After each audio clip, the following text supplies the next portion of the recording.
Nabawasan ba ako ng friends nang mag-decide akong maging vegan?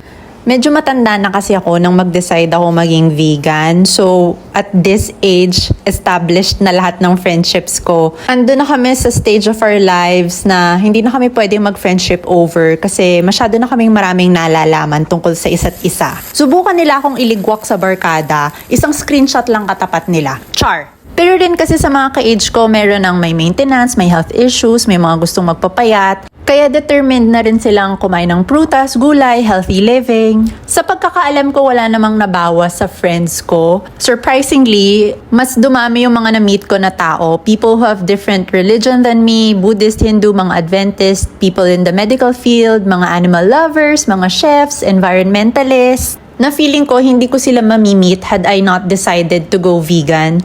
Kaya pakiramdam ko lumawak talaga yung mundo ko. Mas marami akong natutunan at nakilala simula nung binago ko ang pagkain ko.